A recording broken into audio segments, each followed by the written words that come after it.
You're listening to Investify, preaching financial independence and assisting investors to achieve a more flexible and free lifestyle through smart financial planning and real estate investing.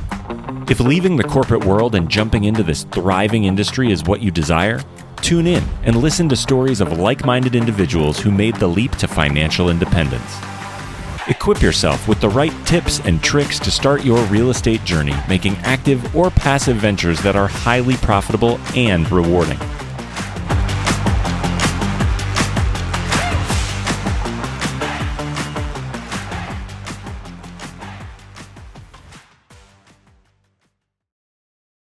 What's going on, everybody? You are listening to Investify. My name is Craig Curlop, aka the Fi Guy, and I'm here with my co-host, Miss Ellie Garcet. What up, Ellie? What's up, Craig? I'm in my new spot. I'm in the new crib. Oh, shoot. You in the new spot, the new crib? You got boxes. It looks like you're in your living room or a massive bedroom. You can see the boxes. I I can't see thought the I hit boxes. all. That's good. You hid the boxes. Okay. That's good stuff. Yeah. Tell us about your new spot, though. It's a new build. Is that right?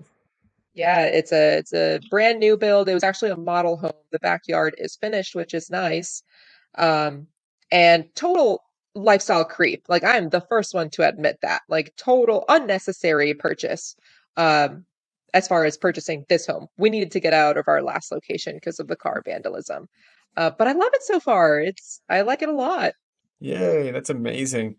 We are actually under contract right now for the land right next to ours. And so, speaking Yeah. of lifestyle creep, it's definitely a thing. And it's just kind of like where my head was at with this is we have this house and it's on 5 acres right now. And Grace, my wife, really wants to have like a homestead and like to have some land for some animals. And this land would make it so we can really have kind of like the pasture that we want. And so kind of a no-brainer to buy it, and I was like, oh, like, shouldn't we just wait, like just because, lifestyle creep, like wait until you have the passive income to cover it, etc. And I kind of was just like, man, I know like we're pretty close. I know we're gonna get there.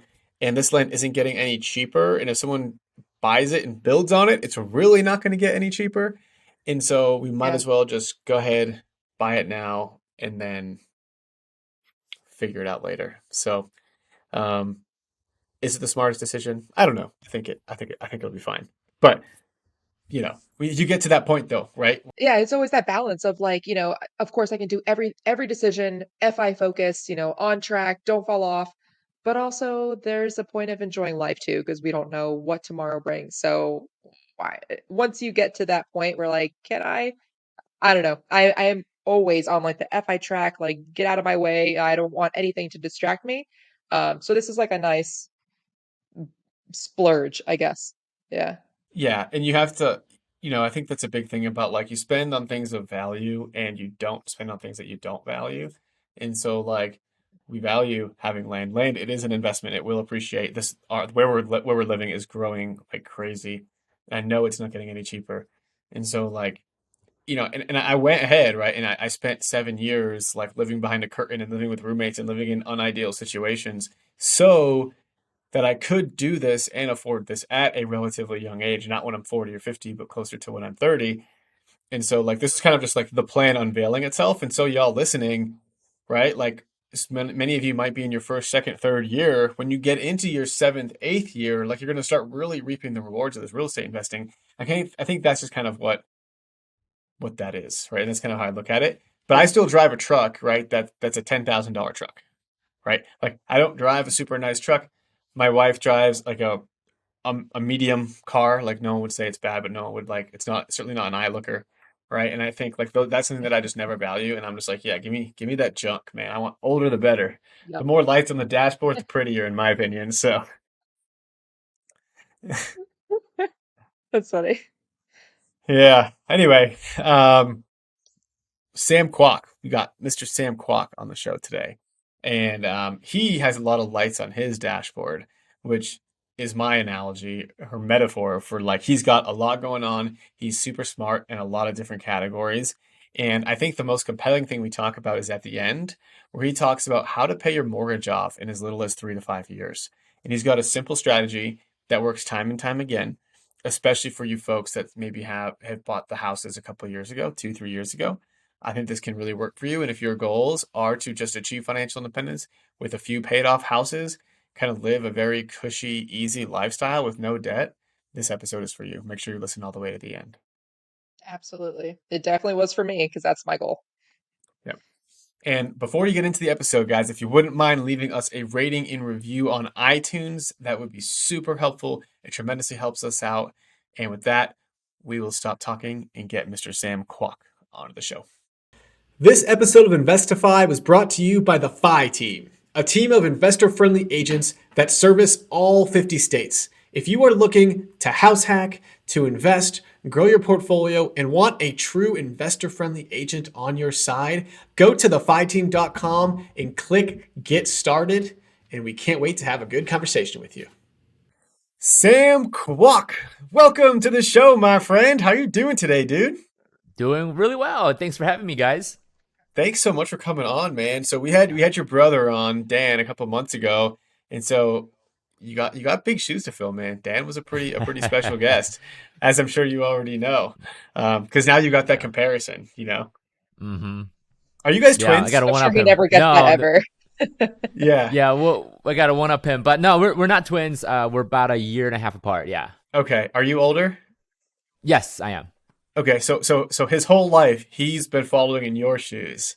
Now the tides have turned, and so. It reminds me of the Michael Scott, right? Oh, how the tables turn, or turntables, right? Oh, how the turntables have turned. Yeah.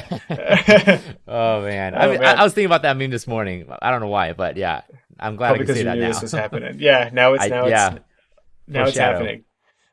Sam, so why don't you kind of take us back a little bit to the beginning, to your Genesis story, and just tell us a little bit about how you got started in your career, how you got started about helping people in their finances, and what you actually do. Yeah, for sure. So again, for those who are listening, my name is Sam Kwak, one half the Kwak Brothers, and definitely go watch Daniel's podcast too, but stick around for mine. And so immigrant family, my parents, Daniel and I, we come to this country in 1999, arguably the best country in the world. And fast forward, I have so much story to share between 1999 to like 2014, 2013, but 2013 is 2012, I should say, is arguably like, it feels almost like my second birth, and not from a faith context, but more from an entrepreneurial context. And that's because 2012 is when I get back from and graduate from high school. I enlisted in the military, got back from the basic training, and that's when I actually for the first time discovered the idea of entrepreneurship, right? Oddly enough, I've never heard that word until 2012, right? Like no one has told me about how you can go ahead and, start your own business, buy real estate, do any of that until 2012, right? I went through entirety of my high school thinking, I got to get good grades, got to get my GPA up, right? Got to get my ACT, SAT scores, right? All the typical things that you would worry about as a 17, 18-year-old. But it wasn't until when I was 19 when I heard that word, and I was literally blown away. Like for some reason, like I felt like my spirit just like woke up, right? Because of like I may have found my new purpose. So 2012, 13 is when I start my first business, and I actually end up going to school, college. So I'm doing college and Army Reserves with the National Guard, right, and running a business at the same time, right? Like I had a pretty busy life as a 19-year-old.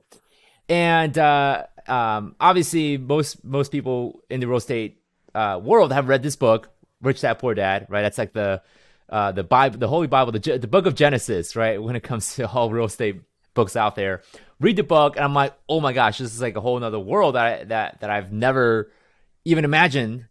I thought like people who own real estate were these like super old 60, 70-year-olds with monocles and a top hat and a cane, right? Like that's what I imagine as far as who own these big apartment complexes and stuff. So that becomes a possibility for me. And 2014 is when my brother and I look at each other and go, hey, let's do this. Let's get let's get going. Like I want to get into real estate investing. But at the same time, I was conflicted because my entire world around me at the time was saying, hey, you need to graduate school. You need to get good grades. You need to stay on this path.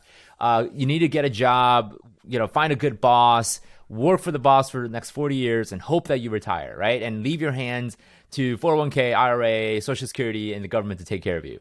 And that was the pressure at the time. And honestly, even my own parents are like, oh, you need to finish school. Like you cannot drop out of school. You gotta stay on path. Because I wanted to drop out. Like sophomore, junior year, I realized this path of college wasn't for me.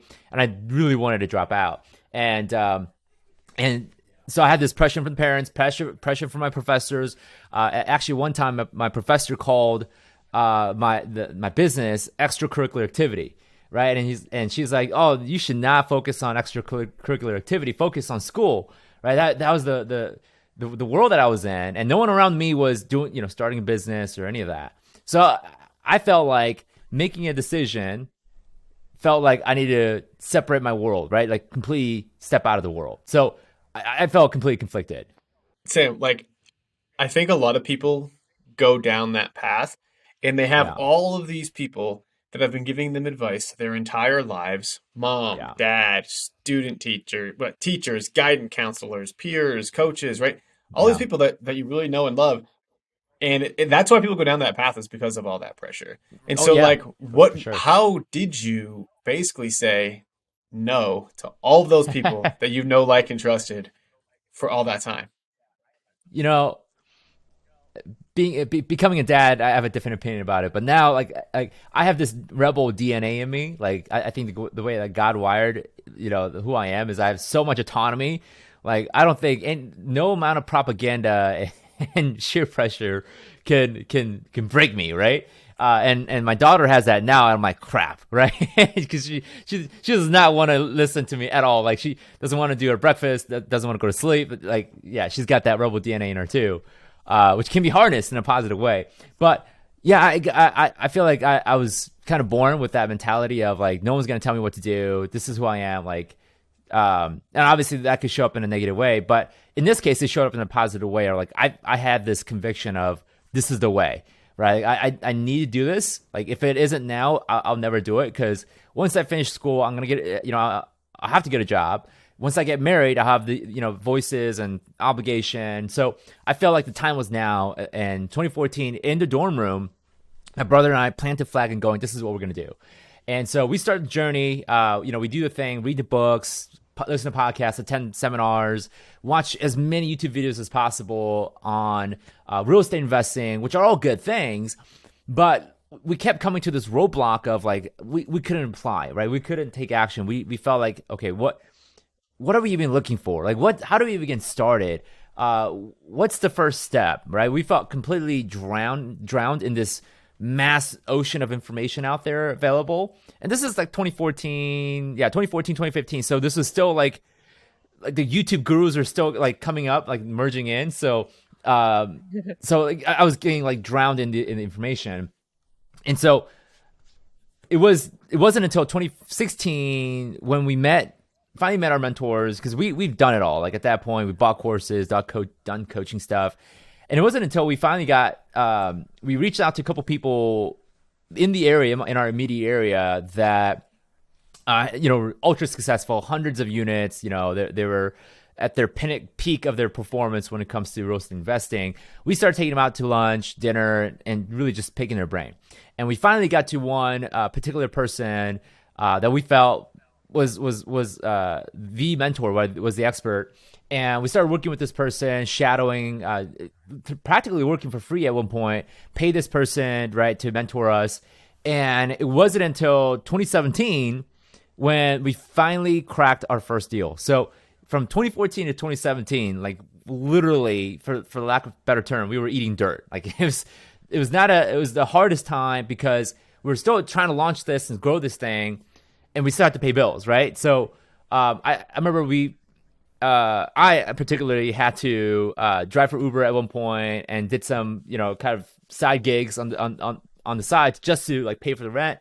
I don't know if Daniel told you, but he worked for the school as an art model. Did he tell you that? Like he had to dress down in his undies and staying there for a No, couple he didn't tell us hours. No, that. he didn't. Oh man, We missed it.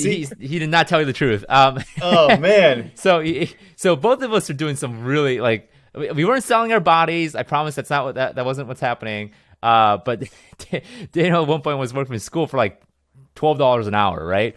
And I was doing my Uber thing, and then that graduated into building building websites for businesses that help pay for bills and rent. And but 2017 was finally cracked the code. Finally, like it was a tipping point, right? And got our first deal in April 2017, which was were 4 rental properties, 4 single family portfolio. And we were able to acquire them through the power of what I call the 4 strategy, which is find a deal, raise the capital, raise money, so using other people's money for the down payment, owner finance it, cash flow it, assemble the right team to manage the properties for you, and then expand your empire and your horizon. So that was our first real estate deal. And that same year in 2017, we go from having 0 rental to having almost 75 plus rental units through, obviously apartments and multifamily and so on. So that's kind of the genesis story of how the Kwak Brothers became the real estate investors that you know today. Amazing. Okay. So Sam, in every episode, we do what's called the For Real deal, where we're going to be diving into that first deal. And I think this is a perfect time for it. So Allie, what do you say we do the For Real For real. deal? For Real deal. Ba-da-ba-ba. Oh, right, Sam. So that first deal, right, that 4-unit portfolio that you bought, we want to understand how you found it, how you financed it, what all the numbers were. Just give us all the details. Yeah. So tracking back, I love this because it all kind of fits in the story. So the way we found it was one of the first things that our mentor told us to do is to build a team. But it was kind of a bait because as we were building the team together, like I'm talking about contractors, real estate attorneys, real estate managers, property managers, accountants, and so on, we were basically putting ourselves out there as real estate investors on like social media and different things. So I remember one particular time on one of those Facebook groups, like for sale garage, like online garage sale groups, right? You guys know what I'm talking about. I put a post out there on Facebook group, letting people know, hey, if you're a contractor, if you're an attorney, if you're handy, if you're skilled labor, I'm looking to assemble a team because I'm a real estate investor. I'm a local real estate investor in the area. Would love to work with you, right? And a couple of days later, I get a seller reach out to me. For the protection of this person, his name, I'm just going to call him Adam. So Adam reaches out to me on Facebook via Messenger, and he says, hey, Sam, I saw that you're a real estate investor. I'm actually looking to retire and want to sell my portfolio of my properties in the area. Would you be interested? And I'm like, yeah, like send it over, right? Like, here's my email address. Please send me what you got. So Adam sends things over. It's a list of 16 properties. And they're all single family in this given area. And then, obviously my brother and I are super stoked and psyched because this is like our first off-market deal that we find. And so it's my mentor, myself, and my brother Daniel. We go and see the property, and we walk through, I think, 2 or 3 properties because we didn't want to go look at all 16. That take up a lot of time. Yeah. Look at 2 or 3 properties, random numbers, the asking price for at least the 4 of the properties that we want to buy. Adam was asking for $150,000. So $150,000 was the asking price for all 4 of these properties. Now, no, these are not shacks or huts. These are actual properties. Yes, they exist here in Illinois. And one of the things that my mentor noticed with this deal, because I or Daniel could not get qualified for any loan, right? I mean, we're still in school, college students, no income, no tax returns to back really anything. So at first, what I thought was a roadblock, my mentor was like, you know what, there might be something here that we can work out. And I think I see something here that could turn into a conversation to get owner financing. And I asked him, okay, so what does that mean? Like, what do you see in this deal? Well, this seller, Adam, is clearly looking to retire. He was 70-something years old. He probably owes a lot of taxes. and he doesn't want to manage, he doesn't want to continue managing, or he doesn't want to buy more real estate because that's not what he wants to do. Let's see if he's willing to take owner financing. And I'm like, okay, what the heck is owner financing? Well, owner financing is this idea where you essentially make monthly payments to the seller directly instead of having a bank involved, and the bank, the seller gives you the ownership right right away. So basically, the seller becomes the bank, right? So I'm like, whoa. So does that, like, do you think that's going to really work? And the mentor's like, well, one way to find out. Let's ask him some series of questions, and ultimately, it will lead to a decision. So ultimately, the mentor asks the seller, Adam, hey, you know, what did you buy this for, and how far ago, like what year? And obviously, most sellers are adamant about giving that information, right? So after kind of prying, Adam's like, yeah, I bought this for $90,000, 8 years ago. So what that meant was there's a capital gains of pretty much of $60,000 of $150,000 selling price and $90,000 of what the seller bought it for. So the true beauty of owner financing is that it could actually help defer the capital gains taxes that Adam would have to pay, instead of paying a lump sum, one-time giant check that he would have to write, assuming he would sell the properties for cash.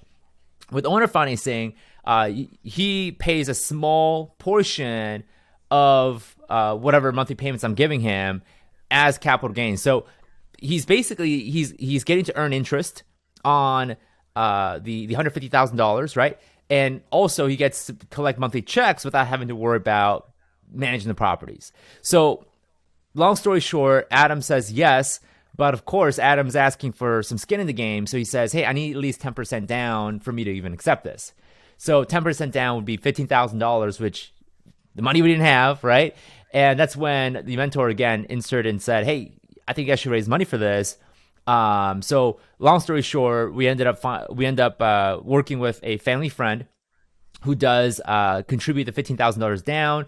We give him a percentage of the deal. And so that's ultimately how we got our first real estate deal. Cash flows $600 a month. And from there, that gave us the confidence to then do our next deal. You know what I love about this is that you started producing content and you started getting your name out there. You started telling everybody that you were investing in real estate before you even invest in real estate. And that's ultimately how you got your first deal. Like, that's kind of a catch-22, right? Where it's like, so many people would be so scared to do that because they just have imposter syndrome. They're not a real estate investor until you're a real estate investor. It's kind of like when you're smoking, like if you're trying to quit smoking cigarettes, right? It's like, you're a smoker until you stop smoking. But like, at what point do you stop smoking? Are you no longer a smoker? You need to just identify, and that's a fun word to use today, but like, you have to basically identify yourself as a investor, and then you start going through with it. So I love that you did that. And man, that all just kind of materialized into something that's amazing. And so you found the seller finance deal, $15,000. Now, how did you convince a family friend? Like, what did that conversation look like? Yeah, so it's going right back to what you were alluding. So we were publishing content on social media, letting people know. In fact, what we were doing is all the deals that we're looking at, like going to see properties. I mean, we saw a handful of properties before even our first deal, right?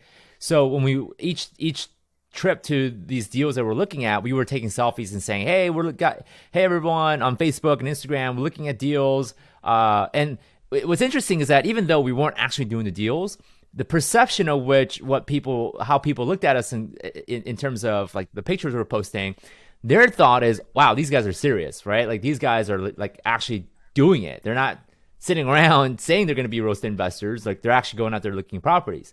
So obviously that attracted, or at least changed the perception, which is the brand, right? It just changed the perception of who we are, even for our family.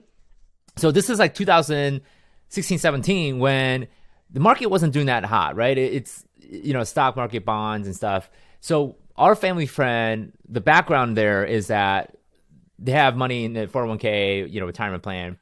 And they reached out to us because they had a negative hit in their retirement plan. So they were trying to figure out, quickly scrambles for something and going, we need a better opportunity. So that's when they reached out to us. asking, hey, do you have any opportunities for real estate? Because obviously real estate is safe, secure, all those things. So that's kind of how we were able to get their attention. And the other side of that was when we had that conversation with the family friend, obviously we presented ourselves as an expert, right? We had the head knowledge to go and say, yeah, like this is what we're doing. This is the plan. Like investors and money partners make decisions not always necessarily on the deal. They make sure you are the expert, that you're trustworthy, and you know what you're talking about before they ever commit any capital to any deal, right? So that's kind of the background and the reason why the investor friend, the family friend, became an investor money partner with our first real estate deal. That's awesome. And that really shows the power of social media too, of putting yourself out there, because otherwise no one would know what you and your brother are doing. It's I'm a huge fan of social media where post what you're doing day to day. Otherwise nobody knows. So don't be a secret agent. Don't be a secret investor. And I also feel like the difference between like, I feel like there are two schools of thought on almost like the chicken or the egg, which one came first when it comes to imposter syndrome and being an investor without having done a deal yet. I feel like people fall into either one of two categories, which is either they need to identify first as an investor, like they've already done this research. They know in their head, in theory, what to do. They just need to apply it. They haven't applied it to their first deal yet. So I feel, my opinion, that some people need to do that, identify mentally, internally first before they go on to doing things. And the other school of thought is, I feel like other people fall into this second category of such high imposter syndrome that they need a deal or multiple before they then can in turn identify themselves as an investor. And I feel like that's I feel like that's something that Alex Hormozy talks about a lot too. If you follow him, we're like, hey, like if you don't have confidence, just do more of what you're doing. Like, so I love that either way, whatever category you fall under, you can do it. So I like that. I want to know specifically, was your investor was your mentor in that call with the family friend who was reaching out, or was it just like you and your brother and the family friend? Yeah, honestly, it was just me and the family friend. That's it. Yeah, in fact, it was actually in person, sitting in their living room. So, yeah, it wasn't that even a long conversation. It was like a 30-minute conversation. And at the end, he was like, yeah, I trust you, and from there, we just worked out the logistics of sending the money over. So, which by the way was really scary because like, I remember that money being deposited into our account. I'm like, oh my gosh, like it's here. Like this is a lot of money. Right. And so, I mean, at the time, 15,000 was a lot of money to at least to us. So yeah. Yeah. And what else did you bring to that meeting? Like was this your first meeting with a, private investor? Like how did you prepare for that? I honestly, I didn't. We were kind of ambushed. So like we were visiting this person, and then he pulled me aside and it's like, hey, I need to talk to you. And I'm like, okay.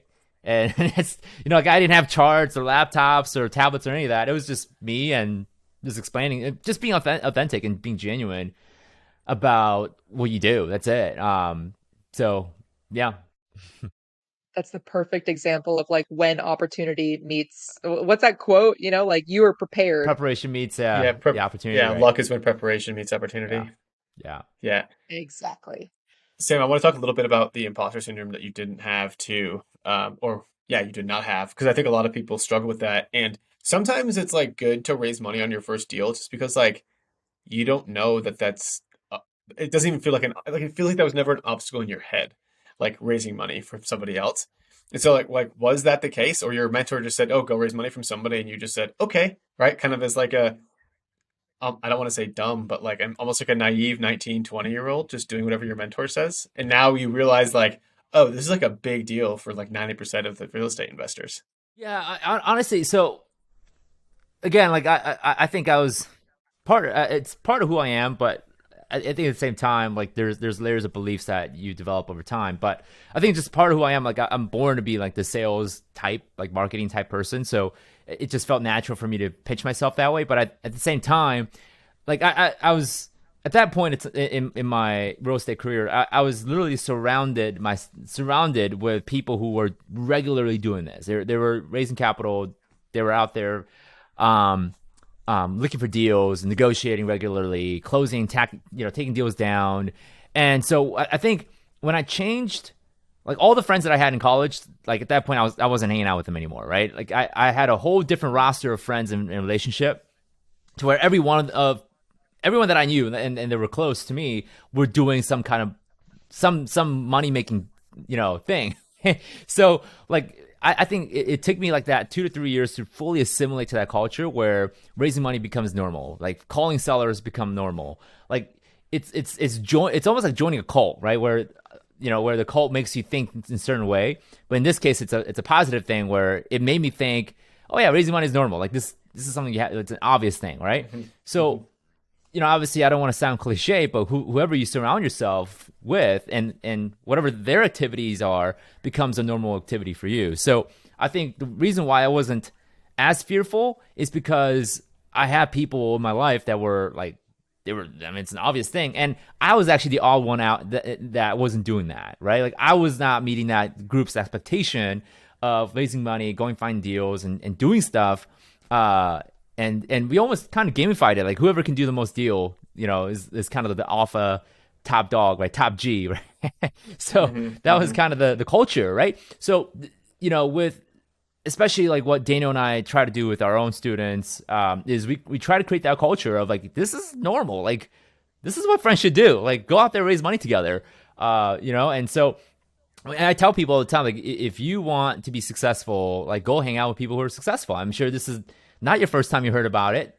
This could be your 5th or 10th time you heard about this, and there's probably a reason for that. So that's the best way I can, looking back, articulate what I went through, just how that led to success. Can you talk about what was the cash flow again that you got from that first for real deal, and how did you divide that up with you, your brother, and the partner? Yeah, it was 50-50 with the partner, just plain and simple, right? $600, 300 for us, 300 for them. I mean, it's not a lot, right? But I mean, that was what we gained out of that was the infinite possibility and the confidence of like, oh, this works, right? We can do more. Like let's keep rinsing and repeating. So that's what created traction and momentum for sure. Yeah, nice. So take us to where you're at now. Like from that first deal, it was positive, which is awesome. A lot of times it doesn't end up being a positive return. But what you gain from that first deal is confidence, like you said. So take us from there to where you're at now. Yeah. So I wish I can say everything at that point, from that point and on, were just millions of dollars and killing it like Trump, right? No, there were multiple instances where I'm like, crap, we're like, this was not it was a bad, horrible deal, right? There were deals, yes, we lost money, or there were deals where we had to like reverse course and go, okay, that was clearly not a good decision. And then there's stories I can share where businesses, obviously we had to shut businesses down because of, we were way over our head, or it was too much confidence, right? You get this invincibility syndrome where, it makes you do things that obviously are not sound and smart. So, and along the way, were there good deals? Yeah, absolutely. We that same year, we've done an 8-unit owner financing, 36-unit deal, 24-unit deal. And then the following year, we did some Airbnb, touched on some Airbnb and some fix and flips that went horribly wrong. And we also launched some private equity companies that we had to shut down. And now where we're at is we're going back to our bread and butter of doing syndication. So, we were very successful at it back in 2018, 2017, and 2019. Obviously, we stopped doing that to do other bigger, better projects, or what we thought. So we're going back to our bread and butter, which is syndication. It's simple. Find the deals, 24, 36, 50 plus units, raise money, owner finance it, take it down, keep going. So that's where we're at now. What were some of those businesses that failed? Yeah, so I'll point to one. Well, this one I'll probably let Daniel share, but the one that I failed miserably was it was a 3-unit apartment building. From the get-go was not, so I think it had more to do with me than the deal. So I was actually not prepared to negotiate properly with the seller. And this is when I think, and I'll be just raw with it. I think I was just young, dumb, and stupid, right? Where I was very gullible with what the seller was saying. So I basically fell for what the seller was saying. I wouldn't say he was manipulative. I was just kind of unprepared to negotiate something in that particular deal.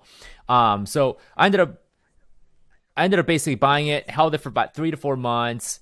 There were some issues with the code violation, and it almost led me to a panic. I'm like, oh crap, like this is not good. Like I'm gonna have to shell like 20 grand to just fix this code violation that I have.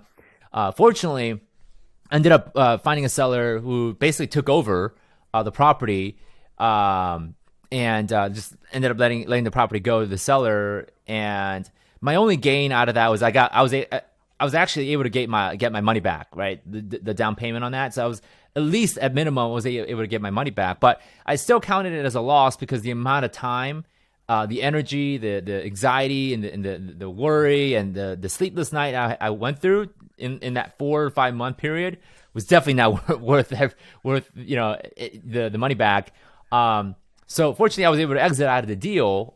Thank God, there weren't any further damage from that. But the positive, the gain that I can get out of that is I got to learn how to stand my ground and negotiate better. I got to learn how to deal with some of these issues. And I became more thick-skinned after that, for sure. But like, I would not wish that experience on anyone unless they're fully committed to this life, right, of a real estate investor. It's kind of funny how, like, I feel like us as just humans in general at work is like, we get really good at something, and then even if it's making you a lot of money or it's like clearly working and it's almost easy for you, we like to go find problems, and we're like, we need a challenge. And so we go find this other thing that's probably not as profitable, but seems maybe fun. And a lot of times it's a failure. And then we're like, you know what? Let's just go back to what we were good at. Right. Yeah. That's it. And so now you're kind of back in the syndication game, which I think is awesome. And I guess, like, I feel like a year ago, maybe 2 years ago, it felt like everyone and their mother was a syndicator. Rates were low. Everyone was talking about it. And then in the past, like 6 to 12 months from now, this recording is like mid 2023, I feel like a lot of them have dropped off. And so where are you seeing the multifamily space go? Is that why you exited? Was because it was almost getting too frothy and now you're back in because there's less competition? Or was that, give us a little bit of context there. No, so the reason why I think the reason why I left was back in the 2019 is, yeah, rates rates were up. This was before COVID, because literally in COVID, like, all the rates dropped to zero, right? And all the funny and easy money started coming in. But 2019, like, we started seeing something. They were like, something is happening here, where I think everyone's drunk on, like, appreciation madness again, like back in 2008, 2009. So we stepped out and said, wanted to do some private equity stuff, touching institutional stuff, and that didn't pan out well as we wanted. But now I think what's happening is, there was an article from Wall Street Journal where, like, at $1.5 trillion of commercial loans is coming due, and bulk of that, it was interest only. There's a massive balloon payments coming up in the next couple of years. And where we're seeing right now with commercial real estate, and part of that kind of splashing over to multifamily, I think there's going to be a lot of people who came in 2019, 2018 is going to get a taste, because most commercial loans are like 5-year balloons. So if they bought in 2019, they're coming due, right, in the next 12 months or so. So I think what we're seeing is a lot of wake up calls and some pain points, right? Which is why Daniel and I are exactly looking at this and saying, okay, let's be on the other end and start taking on the opportunities, with all these distressed sales that they're going to come up with commercial and large multifamilies. So again, I don't have a crystal ball to tell you where we're at, but knowing the sentiment, low vacancy rate with commercial, high interest rates, balloon payments coming due from things that are 4 or 5 years ago. I think we might see a madhouse, not necessarily in residential, but I think I see it more in the commercial type of space. We hope this episode is inspiring you to take action. If you're thinking about becoming a real estate agent or an agent who wants to join an investor-friendly team, just hit me up on Instagram at the Fi Guy, because we are growing our team in Denver, Seattle, San Diego, and Coeur d'Alene, Idaho, but also adding to our network in all 50 states. And if you didn't already know this, the Fi team provides a super supportive environment with one-on-one coaching, accountability, and ongoing training to help develop kick-ass, rock star, investor-friendly real estate agents. So hit me up on Instagram at the Fi Guy, shoot me a DM, and we'll set up a time to chat. Can't wait to chat with you. So what exactly are you doing to prepare to capitalize on that? Yeah, so almost always my answer is let's go find our who's, not how. Right? The more we focus on finding the right people to assemble. So right now we're assembling our acquisition team, right? Assembling our deal underwriting team, right? Just putting this together so that we have the right talent to go and start taking down deals. Raising capital is kind of I would say Daniel's gift. That's his unique ability, right? He can raise capital like no problem.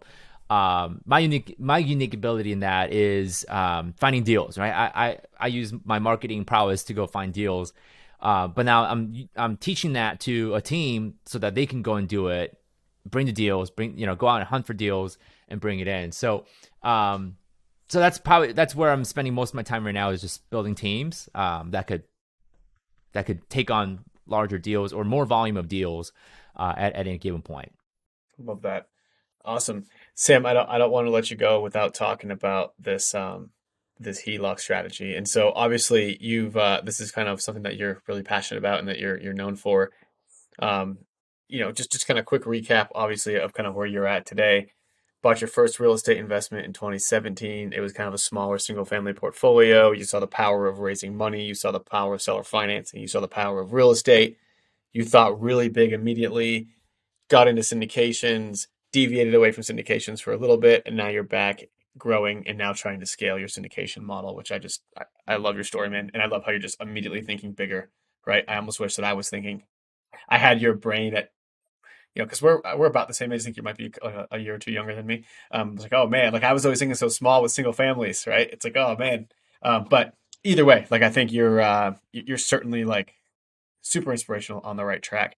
But one thing a lot of our listeners have is our mortgages, right? And a lot of our listeners too, this is the Invest to Fi podcast, FI being financial independence. So a lot of people don't care to have hundreds of millions of dollars, and they just want a couple $1 million net worth. They want no debt, right? Maybe 5-6 properties paid off. And so how do they get there as quick as possible? If let's say they've got 3 properties right now, they need to acquire 3 more, and they need to pay off all the loans. Yeah. So let me kind of get to the quick 30-second genesis story of this. So in my journey of learning real estate investing, I shared, I went through a ton of seminars, ton of workshops, getting just a ton of knowledge. And one of the things I've learned along the way is this concept that I call accelerated banking. And it intrigued me because at the time I did have student loans. I did have a ton of credit card debt because I was burning money just to survive and grow the side business and all kinds of stuff. So even for me, like I was in a situation where like I was in a place where like I was getting chased down by all these minimum payments I had to make. Some months I'm like, oh, I'm gonna be super close, like, and I had to cut like certain parts of my budget. Like I wouldn't go out and eat just because like I had way too much minimum payment to cover all my credit card debt and so on. So when I discovered this, as a way to not only pay off your mortgage faster, but also credit cards, student loans, auto loans, and etc., I was intrigued, right? Because if only I could take control back with my finances, so that I'm not feeling like I'm being chased down every month, or have to be in the mercy of my minimum payment on my credit cards. I felt like if I only can do that, right, have some sense of control and restoration of hope, I knew I'll be back on track. So I learned about the strategy. At first, I thought it was a scam. I thought it was like, what? Why? Like, what? How does this work? And it took me 2 months to really digest and understand what was happening. So I actually ended up buying a program that teaches this. And when I understood and got it, I'm like, oh, got it. And it allowed me to understand there's a different way of doing this. So one of the first questions when I teach this method is people asking, well, why would you want to even pay off your mortgage in the first place? Like, wouldn't you, like, especially for those that, bought your home, 2 years ago when the rates were like super low, right? 2.5, 2.7, 2.9. Like I've seen like a lot of these rates were like, oh my gosh, it's next to free money. Like most of you guys are asking, why would you pay off your mortgage faster when inflation's high, or you could take the money and invest it elsewhere, like S&P 500 or any other investments that will grow 5, 6, 7, 8%. And it's a really good question. Now, this tells me that there's a fundamental problem that most Americans don't understand how their mortgage works, in fact. And that's because if you look at a 30-year mortgage, the first 10 years of any given mortgage, a vast majority of the interest you pay is interest. This is called front-loaded interest. So if you have, let's say, a 5% interest rate, a fixed rate interest rate mortgage on a $100,000 loan, you're going to pay close to about $90,000 of interest in the life of that 30-year mortgage. So your total payments are going to be close to $190,000. But really, that the $90,000 that you're going to pay, the interest, bulk of that happens in the first 10 years, right? Most homeowners or people who are financially illiterate, they think they're paying the interest in a linear fashion, meaning $90,000 equally over 30 years, which is not the case. Okay, that's how bonds work, not amortized mortgages. So when coupled with the fact that the majority of the interest you pay is happening the first 5 to 10 years in your mortgage, with the data from the U.S. Census Bureau data, this is the latest data that they have, and that is the average U.S. adult will move 11.7 times their lifetime. So if you extrapolate that and say you're going to live to be about 80 years old, every 6 to 7 years, given all things being equal, you're likely to move, right? And this is true just by anecdotal. Like you might move because you need a bigger house for you have more kids, or maybe you're in the opposite. You got all your kids in college now, so you're downsizing, or maybe you have a new job, having to move from California to Texas, or whatever the case might be. Like we live in a world, 21st century, like our social economic behavior is now showing us that we're way more mobile than ever before. Like we're moving so often. I mean, long gone are the days where you work for a company for 40 years, retire with a pension, and you're done, right? That's 1960s, right? We don't do that anymore. So what's happening is that if you're moving every 6 to 7 years and you're a homeowner, what's happening is that if you have that 2.5% interest rate from 2021, well, in 2026 or 27, data says that you're likely to move because of some life event, right? So what happens is you lose your 2.5% rate, and what ends up happening is when you get a brand new 30-year mortgage, likely it's going to be a higher rate. But not only that, you've reset the clock back to where you're back to score zero, and you're having to make all that 10 years of front-loaded interest payment all over again. So this is the vicious cycle of the mortgage industry. And when I get financial experts arguing with me all day long, well, you're gonna have to argue with that uncertainty. You're gonna have to bake in that risk, knowing that you're gonna basically live a Groundhog's Day lifestyle of repeating that 30-year mortgage over and over and over again. Subsequently, what ends up happening is you actually end up paying closer to 12 or 15% effective rate, not a 2 or 3% mortgage rate. So the strategy we teach is instead of paying off the mortgage and from a front-loaded perspective, let's go start paying off the principal first, utilizing a cash flow strategy, and we just so happen to do so using a line of credit, like a HELOC or a personal line of credit. We get to take advantage of the HELOC's ability to lower the daily interest and subsequently saving money. So normally I explain that problem in great details because once people realize there's a problem, the solution comes easy, right? They'll look for the solution. So that's why we teach this method the way we teach it. The solution that we provide gives you greater flexibility, allows you to pay off your mortgage in as early as 5 to 7 years, and also helps you save up to 70% of the interest you would pay. And the goal is by the time you're ready to move again, you won't even need to get a mortgage. You would have enough and sufficient equity to then be able to transfer it over to the next property. So that's what we teach, and that's called the accelerated banking strategy. Okay, so that's definitely a lot to digest there. If you need to go digest it again, that feel free just to rewind it a couple of minutes. Sam, okay, I'm trying to kind of wrap my brain around it, just kind of pretending like I've heard this for the first time. And so you mentioned that if we pay off our mortgage and if we refinance or resell in 7 years, we're essentially paying a 12% interest rate instead of maybe a 5% interest rate.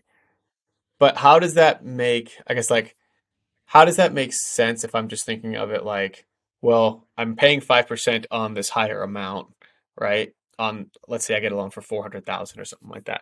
I'm going to pay that 5% over that of 400,000 for that first year. Then the next year is going to be 380 or something like that, and it's going to go down, right?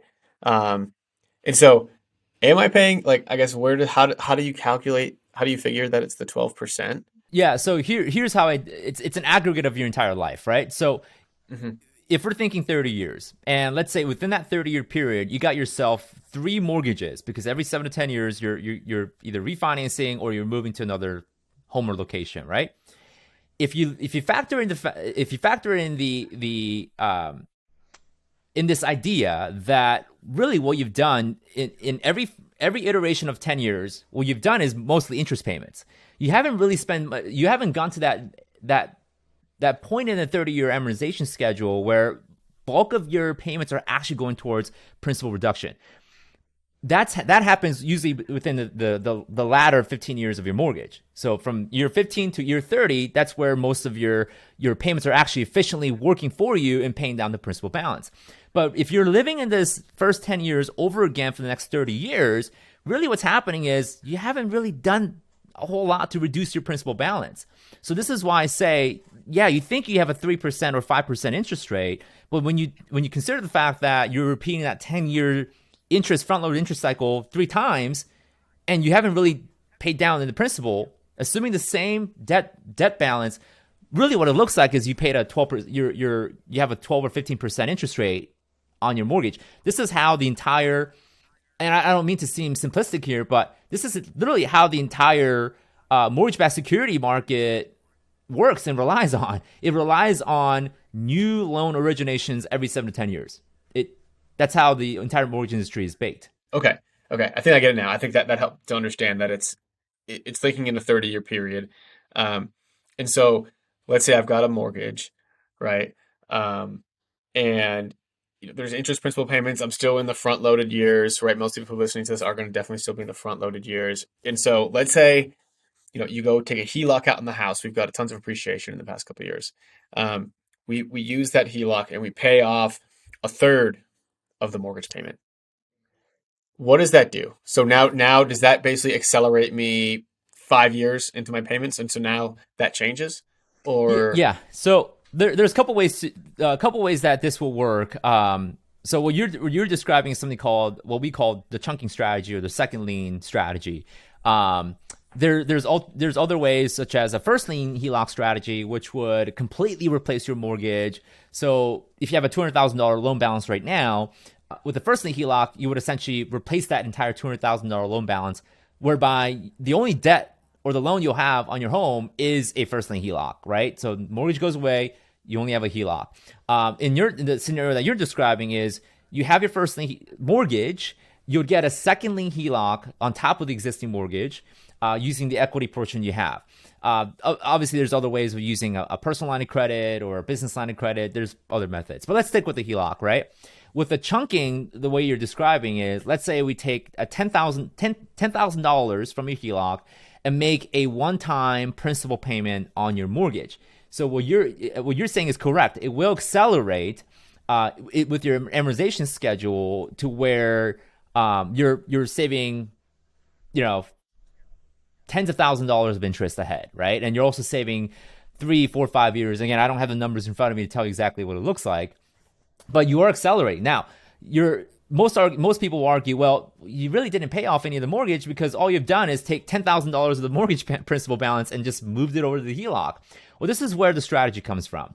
The strategy dictates that you're going to take your entire income, your paychecks coming in, whether it's biweekly or every 1st or 15th, and you'll make a deposit towards the home equity line of credit, the HELOC, in such manner that it reduces the HELOC's balance as close as possible to zero. Now, what this does is that obviously you end up paying next to zero interest or less interest on the HELOC. It reduces the daily balance on the HELOC so that you're paying less interest. And when it comes to paying for expenses, you would almost essentially treat the HELOC almost like a checking account, to where anytime you need to pay for bills or groceries, diapers, you name it, you would make a draw out of the HELOC. But the key here is that you want the income going into the HELOC and the draw, the time between those two need to be as far apart as possible. Because let's say you have a $10,000 balance in the HELOC, you deposit $8,000 into the HELOC, so therefore now you have a $2,000 balance in the HELOC, right? The way the daily interest calculation works is that you're paying interest on that $2,000 balance for however many days that you have that $2,000 balance. But let's say you need to make a $5,000 draw because you got to pay for gas or whatever. The moment you take that $5,000 out of the HELOC, the balance goes up to $7,000, and now you're paying interest on that $7,000 for that specific day. So what you're playing, it is a math game. So you go from 10 to 8 or 10 to 2, and then you keep it in that $2,000 balance as long as possible, preferably more than 20 days in a month.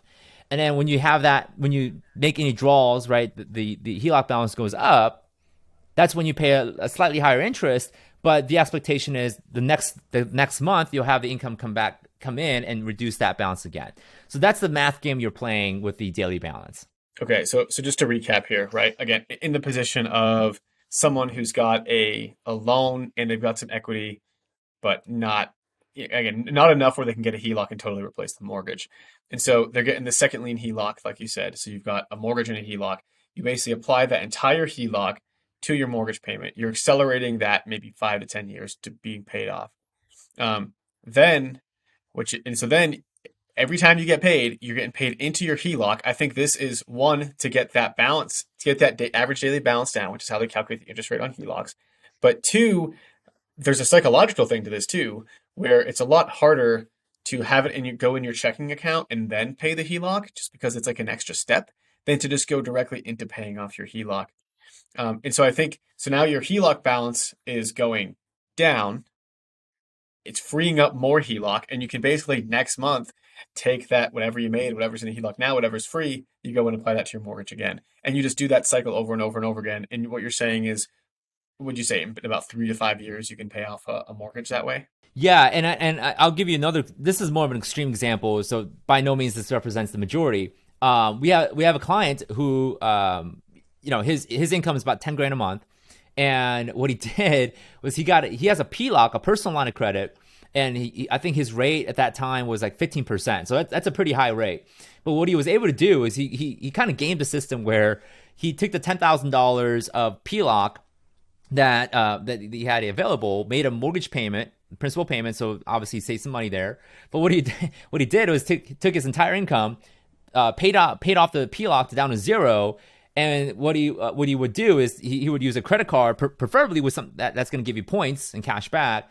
He would do all of his expenses, grocery shopping, everything on the credit card, and at the end of the month, he would pay it all off with the PLOC, to where he literally has a day or two where the PLOC balance goes up, right, to like $7,000 or $8,000 or whatever, but then the next month he will pay it off again, so he goes back to zero. So like, yes, he's got a 15% rate on his PLOC, but when you look at his statement, his average daily balance is like $200. So he's paying like 15% on that $200 balance, which is like pennies, right? So he obviously gamed it, and it's a bit of an extreme example because not everyone does it that way. But he showed me his annual PLOC statement. I think he paid like a couple $100 of interest for that entire year, which I was like, good for you, man. That's awesome. So yeah, that's one example. Yeah.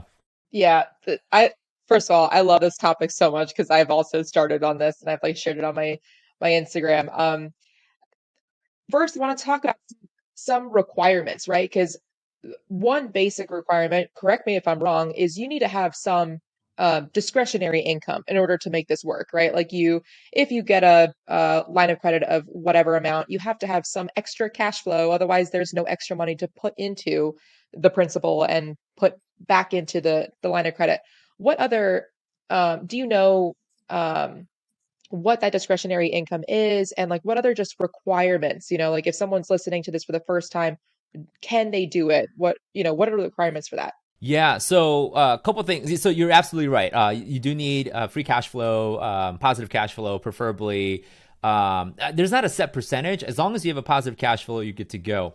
Now, what I found out after having worked with over 2,000 clients is that most people don't have positive cash flow because they don't have a plan, or they don't even know that they have positive cash flow, or they come tell me like, what's a cash flow?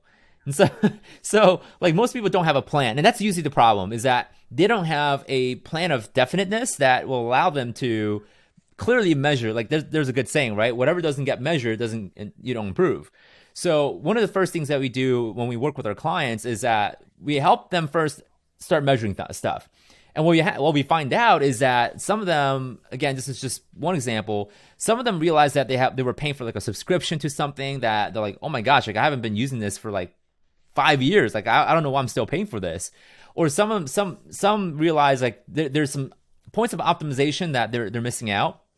Or what we also help do is we'll take a HELOC or a PLOC and help consolidate some of that, like ancillary stuff, where they have maybe like $20,000 of credit card balance that they're holding on to, when they could transfer that into a HELOC with a lower rate and then start paying it off, using our strategy, and instantly, they're saving $300, $400, $500 in positive cash flow every month.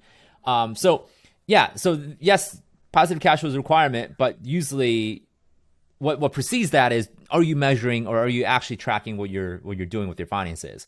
So that's huge. That's big. Obviously, to get a HELOC or a PLOC, there's some FICO score requirements, but recently we started working with clients even with less than favorable credit score and just using cash or savings, and there's ways of doing that. So yeah, you're spot on and absolutely right with that. Yeah. And when I was looking around for just a regular, line of credit on a property, I called 19, 20 banks, credit unions. Nobody wanted to do a line of credit on a rental property, right? Because what I do is I move into a property every year, so I don't have enough equity to get a line of credit on essentially an actual HELOC. I would need more of like a reloc. So where can people go if they're also bumping into the same issue where they can't get a line of credit on a house or on a rental? Well, I don't know, Ali. Sounds like you might be a good candidate or to be a client. So yeah, that's something that is one of the things that we do, is we help you pair and match you up with some of the banks and credit unions that will work with your scenarios, and rental properties included. Because I've had and have lines of credit on my own rental properties, and they do exist. So obviously, one of the things that we help clients do is find the right lines of credit, and it depends greatly on the state you live in, the FICO score, your debt to income ratio. What is your end goal game? Are you wanting to buy more rentals, or are you wanting to just optimize your cash flow? So we have a very personalized approach to helping people with that. So that's one of the things that we do.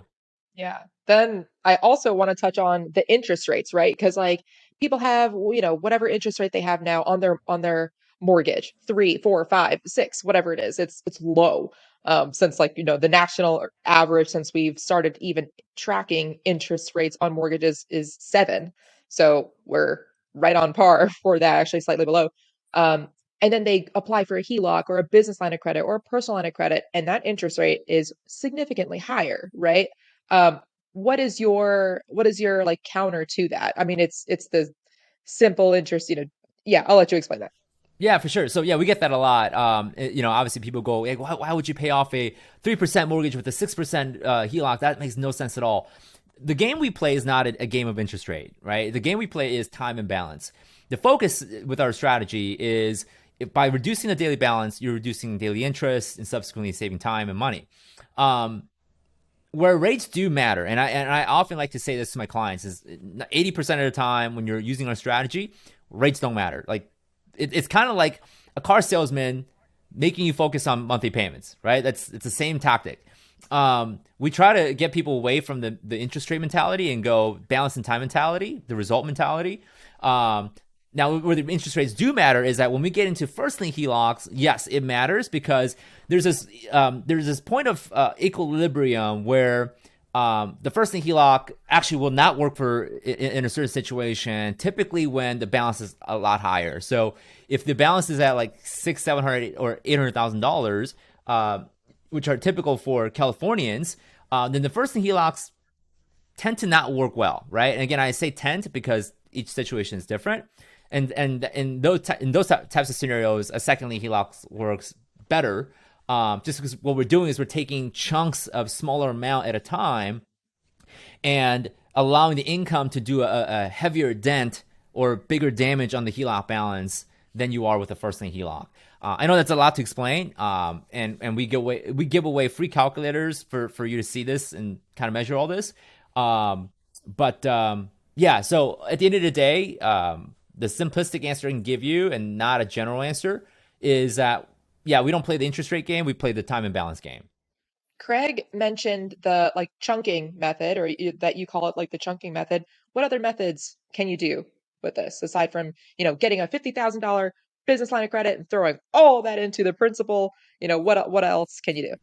Yeah, so there's obviously the first lien HELOC strategy, which I alluded to earlier, which you would convert the entire mortgage into a first lien HELOC and just you would deposit all your money into the first lien HELOC. That's one. There's the personal line of credit, which is the same thing as the chunking.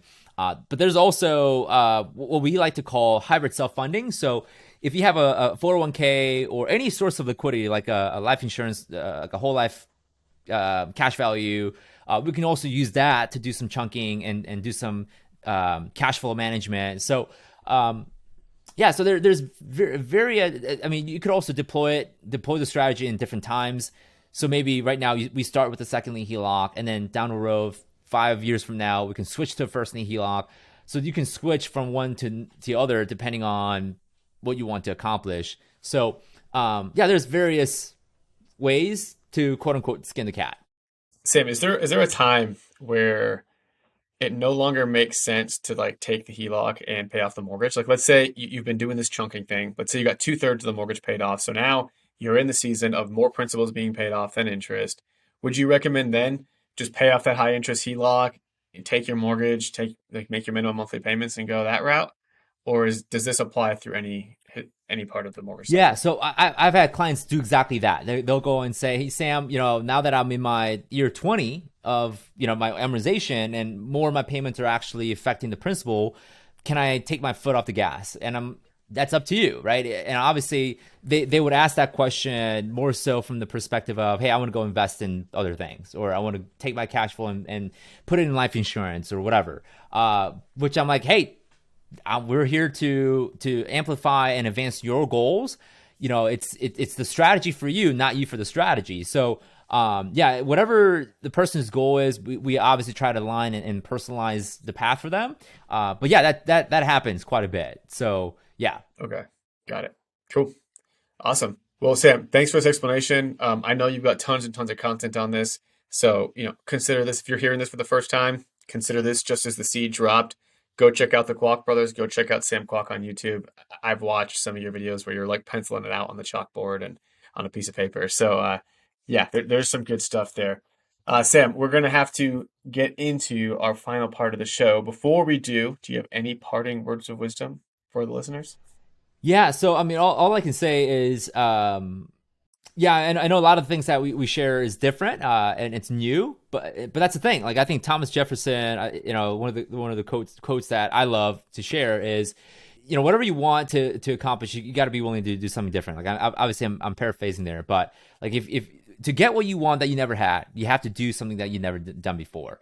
So, I believe there's always a better way of doing things. I just have this innovative mindset where, if I want to make more money or find a way to make more money differently, like there's got to be a better way. So I'm always in this. I think the Japanese word kaizen, right, which means continual improvement, right? I have that mentality. Change is good, growing is good. Like the world and the families or friends that we may live with, they may tell you, oh, just be who you are, right? And there's some beauty and truth to that for sure.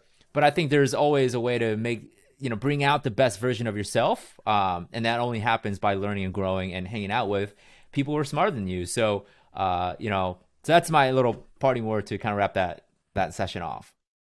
Love it. Thanks, man. Allie, you know what time it is? It's time for the Final. The final four. Boom, boom. All right, Allie, kick us off. Question number 1. What are you currently reading? Let's see. I mean, I'm like reading 4 books at a time. So, out of the 4, I'm really enjoying. And this will apply for more for businesses that have teams. It's called Get a Grip by Gino Wickman. So Gino Wickman wrote other books like Traction and stuff. Phenomenal book if you have a team. I highly recommend it. It would change your business forever. Yeah, if I remember, Get a Grip is like the implementation of Traction, right? More of like the case study. Yeah, EOS, yeah. Yeah, yep. Awesome. Sam, what is the best piece of advice you've ever received? The best advice I received, and I think this is for guys like me, just slowing down, right? I know that's a weird advice, but like guys and gals, right? They're naturally built for speed. Like we're always go. Like if we have like achiever as one of our top like strengths, then it could be so easy for us to like blow past people and blow past certain experiences that are there for you to enjoy, and it's meant to be a good thing. So like slow down for those, because you're gonna miss all these beautiful turns that you could be making, right? Like when you're going too fast, like to the goal, to the thing, you might miss out on things that just, God, or if you believe in the universe or whatever, I believe in God, like what God wants to give you in that process, and the people you're going to meet and the experience you're going to have. The worst thing that could happen is like you turning 90 years old and you made it, quote unquote, but you missed out on all the things in life, right?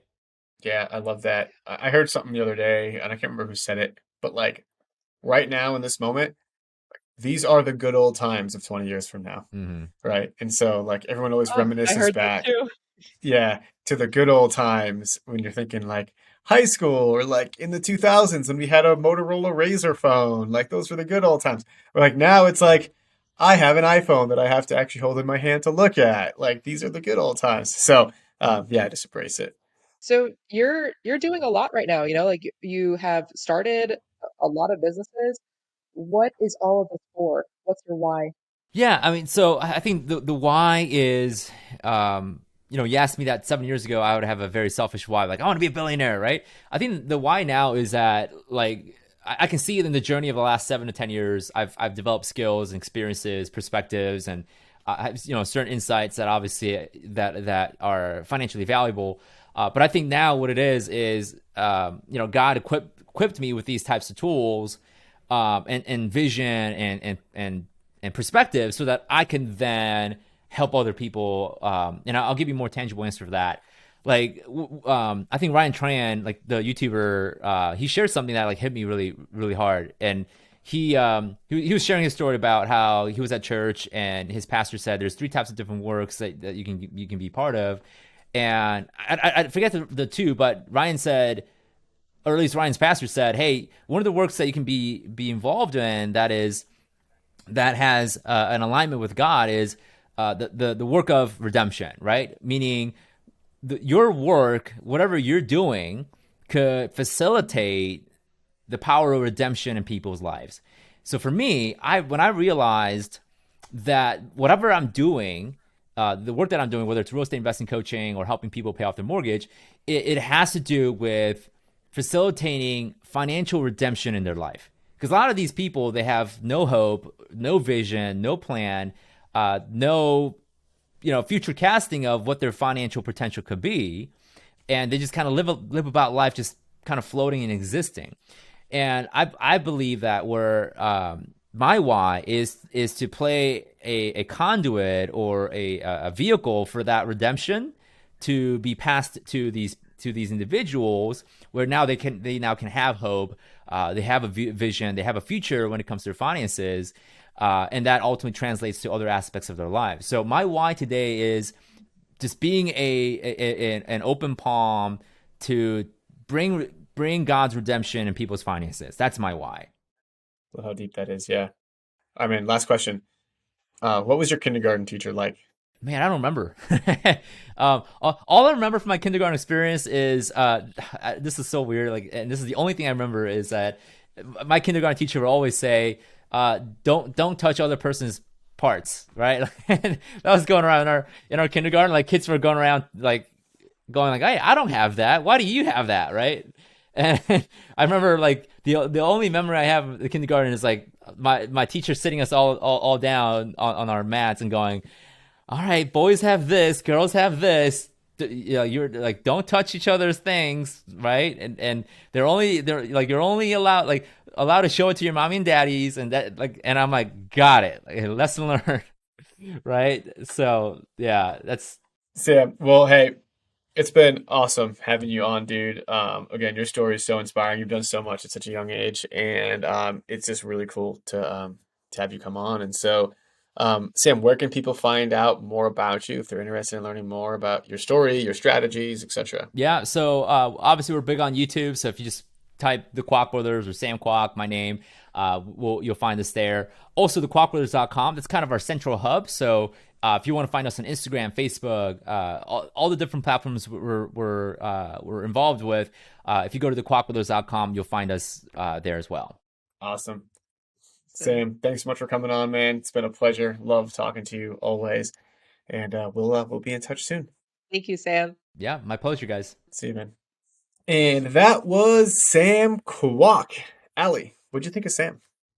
That was amazing. The Kwak Brothers, they're both so impressive. So it was a really good episode. I love how tactical we got into the weeds as to why a HELOC, even though the interest rate's higher, all the things. And hearing his story I'm sure resonates with a lot of people.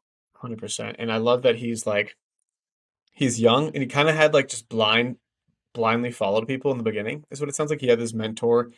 He almost blindly followed him, didn't really realize that raising money was kind of a risk, didn't really realize that a lot of these things were super risky. He just did them because that's what he thought people did.